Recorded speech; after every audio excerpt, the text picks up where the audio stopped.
Hello जी हाँ, हर साल की भांति इस साल भी श्री 108 नवयुवक सरस्वती पूजा समिति आप तमाम ग्रामवासियों को हार्दिक अभिनंदन करती है और करती रहेगी।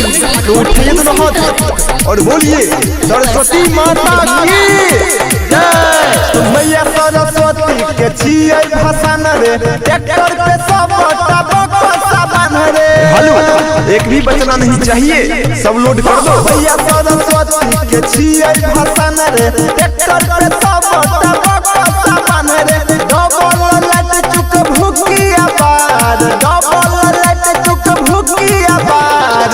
अन्ना चैला भजो रे दीपक तैया हरे, डीजे में जोरे जनरेटर के तार। अन्ना चैला भजो रे रबना तो यार रे अमितवा तो यार, डीजे में जोरे जनरेटर के तार। ना चैला भजो चंदनवा तो यार रे सोनुआ तो यार, डीजे में जोरे जनरेटर के तार। अरे रे रे रे, उस छोरी को लाइन मारता है, अभी मौका है, सुधर जाओ नहीं तो कमिटी के तरफ से बहुत मार पड़ेगी। और हाँ, ट्रैक्टर वाले भैया ट्रैक्टर धीरे धीरे जाने दीजिए, आगे जाम है। अभी से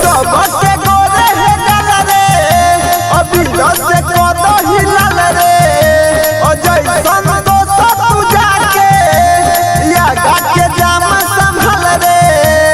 मोटरसाइकिल वाले भैया आप बीच में ना घुसाए, पीछे कीजिए पीछे। अभी से कोदो हिलाल रे, उज्ज्वल आनंद पूजा के या के जाम संभाल रे। अब बगल में जाके है हो नहीं ठार, बगल में जाके है हो नहीं ठार। अन्ना चैला भजो रोहित बातैया हर, डीजे में जोरे जनरेटर के तार। अन्ना चैला भजो शंकर बातैया रे, हरे कृष्णा तैयार, डीजे में जोरे जनरेटर के तार। ना चैला भजो हो सूर्या तैयार, शंभुआ तैयार, डीजे में जोरे जनरेटर के तार। हेलो, हमारे डीजे ऑपरेटर से आग्रह है बक्सा का पूरा बास बढ़ा दे ताकि पूरा भसान में गर्दा मचे।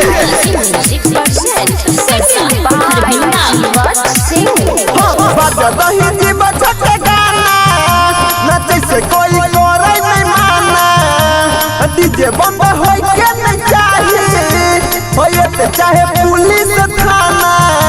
और हाँ, पूरा भसान में जीवत सिंह का गाना बजना चाहिए।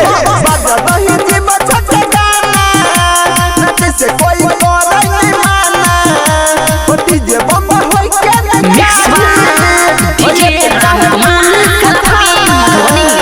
सबसे बड़का छियै रंगदार, सबसे बड़का छियै रंगदार। अन्ना चैला भजो रजसवा तैया हर, डीजे में जोरे जनरेटर के तार।